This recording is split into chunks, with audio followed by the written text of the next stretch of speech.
Hello friends. आगे के videos में जो आपने पिछले वीडियोस में आपने जो देखा कि भारतीय भाषाओं का विकास किस क्रम से हुआ, कैसे वो अपभ्रंश से विकसित हुई, और ये हिंदी साहित्य का इतिहास नगेंद्र द्वारा संपादित किताब के अंश से लिया गया है। दोस्तों, आज हम लोग जो है बात करेंगे खड़ी बोली पे। तो खड़ी बोली जो है वो साहित्यिक रूप से बहुत विकसित भाषा बोली मानी गई है, और जो इसका क्षेत्र है वो दिल्ली और मेरठ के आसपास का क्षेत्र है। इसको कौरवी भी कहा जाता है और ये सौरशैनी से विकसित मानी गई है। जो इसका क्षेत्र है वो देहरादून, सहारनपुर, मुजफ्फरनगर, मेरठ, दिल्ली, बिजनौर, रामपुर और मुरादाबाद का क्षेत्र इसका है। जो इसमें कई लोक कथा, लोकगीत मिलते हैं, और इसमें एक नाटक जिसका नाम है पवाड़ा नाटक का विकास भी माना गया है। एक हद तक हिंदी, उर्दू और हिंदुस्तानी जो है एक सीमा तक ये खड़ी बोली से बहुत ही जुड़े हुए या उन्हीं के रूप माने गए हैं। दोस्तों, खड़ी बोली जो है बहुत ही कर्कश बोली के रूप में जानी जाती है। तो इसके पॉइंट्स आप फिर से दिमाग में ध्यान कर लीजिए कि इसमें खड़ी बोली में जो है वो एक तरह से साहित्यिक बोली के रूप में विकसित हुई, और इसका जो क्षेत्र है वो दिल्ली और मेरठ के आसपास का क्षेत्र है। इसको कौरवी भी कहा जाता है, और ये शौरसैनी से विकसित भाषा मानी गई है। और जो इसका क्षेत्र है वो देहरादून, सहारनपुर, मुजफ्फरनगर, मेरठ, दिल्ली, बिजनौर, रामपुर, मुरादाबाद है। दोस्तों, आप क्षेत्र का ध्यान बहुत अच्छे से पढ़िए, क्योंकि क्षेत्र ही पूछे जाते हैं। अच्छा, दूसरी जो भाषा है वो है ब्रज भाषा। ब्रज का अर्थ है जो लगाया जाता है वो पुराना अर्थ जो है वो पशुओं और गौओं के समूह या चारागाह के रूप में विकसित क्षेत्र के रूप में माना गया है। पशुपालन के प्राधान्य के कारण जो है इसको ब्रज क्षेत्र कहा गया। दोस्तों, ये शौरशैनी के मध्यवर्ती से विकसित भाषा मानी गई है। जो इसका क्षेत्र है वो आगरा, मथुरा, अलीगढ़, धौलपुरी, मैनपुरी, एटा, बदायूं, बरेली के आसपास का क्षेत्र माना गया है। जो इसमें कवि विकसित हुए हैं वो है सूर और तुलसी, नंददास, रसखान, बिहारी, देव। दोस्तों, सूरदास की रचना तो आप सभी लोग ने पढ़ी होगी, और वो ब्रज भाषा के बहुत ही संपन्न साहित्यकार थे। और इसी तरह बिहारी।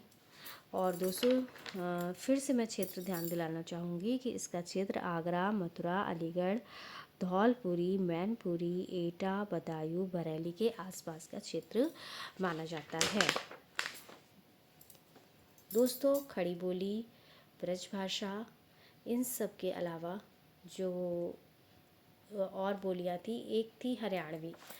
तो हरियाणवी जो है वो इसका शाब्दिक अर्थ हरि प्लस यान या हरि प्लस अरण्य या अहीर आना, ये 3 रूपों में विकसित माना जाता है कि अहीरों का प्रधान, यहाँ पे अहीर जातियाँ बहुत थी, इससे अहीर आना पड़ा, या यहाँ हरि प्लस अरण्य से जोड़ के बना, या हरि का जो यान है उससे ये हरियाणवी भाषा विकसित मानी जाती है। दोस्तों, इसका जो क्षेत्र है वो उत्तरी शौरसैनी अपभ्रंश से माना जाता है। ठीक है दोस्तों, और ये खड़ी बोली से बहुत ही निकट भाषा मानी गई है, और इसको खड़ी बोली में अहिरवाटी है ना, और ये पंजाबी और मारवाड़ी से भी मतलब बहुत इसके रूप लिए गए, और मतलब प्रभाव माना गया, और पंजाबी से भी बहुत ये प्रभावित रही है ये बोली। अच्छा दोस्तों, इसका जो क्षेत्र है वो हरियाणा या दिल्ली के जो देहाती भाग है वहाँ का ये इसका जो क्षेत्र माना जाता है। दोस्तों, एक अन्य बोली है बुंदेली भाषा। ये मध्य प्रदेश या उत्तर प्रदेश की सीमा रेखा में बेसिकली बोली जाती है। इसका जो क्षेत्र है वो झांसी है, छतरपुर है, सागर के आसपास के क्षेत्र को बुंदेलखंड कहा जाता है। फिर से आप ध्यान कर लीजिए, झांसी, छतरपुर और सागर के आसपास के क्षेत्र को बुंदेलखंड कहा जाता है। तो बोली इसकी जो है वो बुंदेलखंडी मानी जाती है। तो क्षेत्र जो है वो झांसी, जलौन, हमीरपुर, ग्वालियर, ओरछा सागर, नरसिंह, सिवनी, होशंगाबाद। दोस्तों फिर से ध्यान कर लीजिए, झांसी, जलौन, हमीरपुर, ग्वालियर, ओरछा सागर, नरसिंह, सिवनी और होशंगाबाद। बेसिकली ये मध्य प्रदेश और उत्तर प्रदेश की सीमा रेखा में बुंदेली का क्षेत्र माना जाता है। बुंदेली भी जो है वो शौरसेनी अपभ्रंश से विकसित भाषा मानी गई है और इसमें लोक साहित्य बहुत मिलते हैं और इसका ईसुरी फाग बहुत ही प्रसिद्ध है। अच्छा दोस्तों, बुंदेलखंडी में जो है वो आल्हा बहुत प्रसिद्ध है। आल्हा जो गाना गाते थे और वो इसी क्षेत्र से विकसित माने गए। इसकी उपबोली को बनाफरी भी माना जाता है। जो इसकी उप बुंदेलखंडी की जो उपबोली मानी गई है वो बनाफरी है। दोस्तों एक अन्य बोली है कन्नौजी, है ना। तो इसका क्षेत्र जो है वो इटावा, फर्रुखाबाद, शाहजहाँपुर, कानपुर, हरदोई और पीलीभीत माना गया है। और ये भी दोस्तों शौरसेनी अपभ्रंश से विकसित है और ब्रज भाषा के इतने समान है कि इसको ब्रज भाषा की उपबोली मानी जाती है और इसमें लोक साहित्य बहुत ही प्रसिद्ध हुए। तो दोस्तों इसका क्षेत्र फिर से आप देख लीजिए, इटावा, फर्रुखाबाद, शाहजहाँपुर, कानपुर, हरदोई और पीलीभीत, है ना। और ये भी शौरसेनी अपभ्रंश से विकसित बोली है और ब्रज भाषा के बहुत ही निकट है। इसकी इसमें लोक साहित्य बहुत मिलते हैं। तो ये हम कन्नौजी भाषा के बारे में पढ़ रहे थे। अब हम आते हैं छत्तीसगढ़ी। दोस्तों अभी तक हम लोग शौरसेनी से विकसित भाषाओं के बारे में देखे। अब ये जो छत्तीसगढ़ी है वो अर्धमागधी अपभ्रंश से विकसित भाषा मानी गई है और जो इसका क्षेत्र है वो सरगुजा है और बिलासपुर है, रायगढ़ है, खैरागढ़ है, रायपुर है, दुर्ग है, नंदगांव है और कांकेर है। दोस्तों छत्तीसगढ़ी में भी लोक साहित्य ही मिलते हैं। दोस्तों अब हम आते हैं राजस्थानी बोली पे। तो दोस्तों राजस्थानी को 4 इसके उपभाग कर दिए गए हैं। एक होती है पश्चिमी राजस्थानी और राजस्थानी आप देखिए ये है राजस्थानी। हाँ तो देखिए उत्तरी राजस्थानी, पूर्वी राजस्थानी, दक्षिणी राजस्थानी। तो पूर्वी राजस्थानी जो है वो है पूर्व भाग में, जो राजस्थान के पूर्व भाग में बोली जाती है। जयपुर, अजमेर, किशनगढ़ और जो इसकी प्रतिनिधि बोली है वो केंद्र है वो जयपुरी है, जयपुर। और इसके ढूंढाड़ी भी कहा जाता है और इसमें बहुत पर्याप्त मात्रा में लोक साहित्य मिले हैं। तो दोस्तों आप राजस्थानी के पार्ट्स देख रहे हैं, उत्तरी राजस्थानी, पूर्वी राजस्थानी और दक्षिणी राजस्थानी। और इसके पूर्व भाग में आपने देखा कि जो राजस्थानी है पश्चिमी राजस्थानी। तो पश्चिमी, उत्तरी, पूर्वी और दक्षिणी 4 भाग इसमें डिवाइड किए गए हैं। पूर्वी राजस्थानी को जयपुरी और ढूंढाड़ी भी कहा जाता है। बेसिकली ये वहीं बोला जाता है। और जो हमारी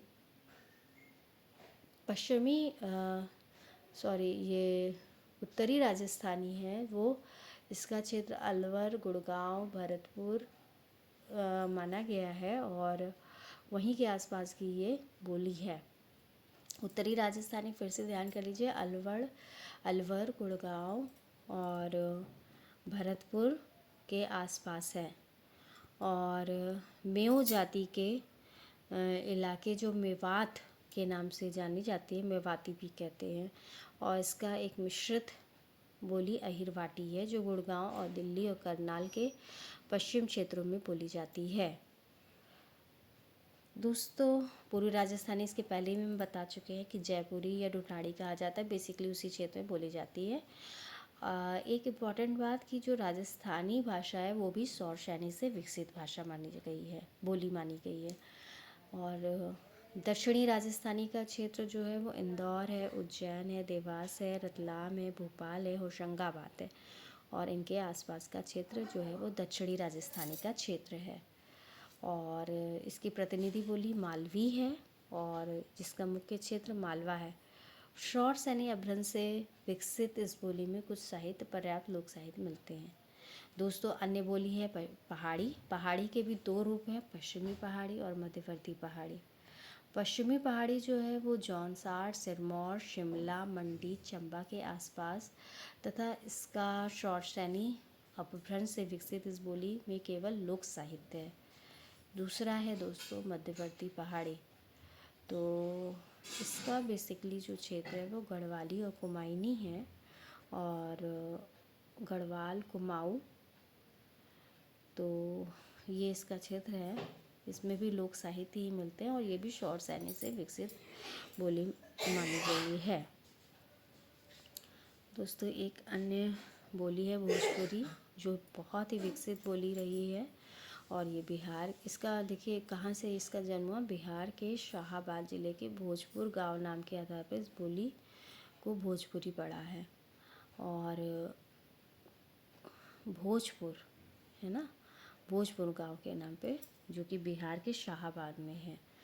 तो मागधी अपभ्रंश के पश्चिम रूप से विकसित बोली का जो क्षेत्र है वो बनारस और जौनपुर, मिर्ज़ापुर, गाजीपुर, बलिया, गोरखपुर, देवरिया, आजमगढ़, बस्ती, शाहाबाद, चंपारण, सारण के आसपास का क्षेत्र माना गया है। इसमें दोस्तों क्षेत्रों के नाम पूछ लिए जाते हैं, जैसे बलिया और गोरखपुर, देवरिया कौन सी बोली के क्षेत्र के अंतर्गत आए हैं, या भोजपुरी किस क्षेत्र में बोली जाती है। तो दोस्तों आप ये जान लीजिए कि ये, अच्छा दोस्तों, ये मागधी अपभ्रंश के पश्चिम रूप से विकसित बोली है। फिर से इसके क्षेत्र देख लीजिए, बनारस, जौनपुर, मिर्ज़ापुर, गाजीपुर, बलिया, गोरखपुर, देवरिया, आजमगढ़, बस्ती, शाहाबाद, चंपारण, सारण। फिर है मगही बोली और मैथिली बोली।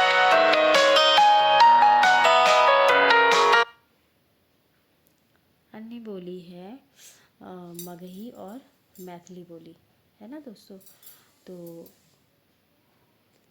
मगही जो है वो मगध से विकसित शब्द, मगध एक राज्य था और वहाँ की बोली को मगधी कहा जाता है। तो मगधी अपभ्रंश से विकसित यह बोली पटना, गया, पलामू, हजारीबाग, मुंगेर, भागलपुर। तो दोस्तों गया, पलामू, हजारीबाग, मुंगेर, भागलपुर के आसपास की बोली मानी जाती है।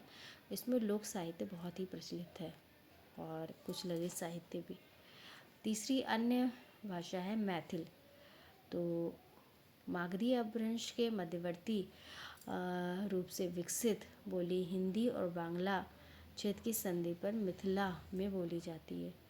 जो इसका क्षेत्र है वो दरभंगा है, मुजफ्फरपुर है, पूर्णिया है और मुंगेर है। और इसका में लोक साहित्य बहुत ही संपन्न रही है, और हिंदी साहित्य को विद्यापति जैसे रस सिद्ध कवि देने का श्रेय मैथिल को ही है। इसके अतिरिक्त दोस्तों गोविंदास, रणजीत लाल और हरिमोहन झा आदि भी जो है वो मैथिल के ही कवि माने गए हैं। और विद्यापति को तो जैसा कि आप जानते ही हैं कि मैथिल के नाम मैथिल कोकिल के नाम से जाने गए। तो कई अन्य नाम है, गोविंदास, रणजीत लाल, हरिमोहन झा, ये भी मैथिल के ही कवि माने गए हैं। तो दोस्तों ये जो भोजपुरी, मगही और मैथिली, ये जो है वो मागधी अपभ्रंश से विकसित भाषाएं रही हैं, जबकि जो पहाड़ी भाषा हैं वो शौरसेनी अपभ्रंश से विकसित मानी गई हैं। दोस्तों मैं बार बार यही कह रही हूँ कि इस पुस्तक का अवलोकन तथ्यपरक जानकारियों के लिए बेहद ज़रूरी है, और इसको हम लोग थोड़ा थोड़ा अंशों में पढ़ते रहेंगे और अपनी तैयारी को गति देते रहेंगे। ओके, धन्यवाद। आप मेरे चैनल को सब्सक्राइब करिए, लाइक करिए और शेयर करिए। Thank you so much.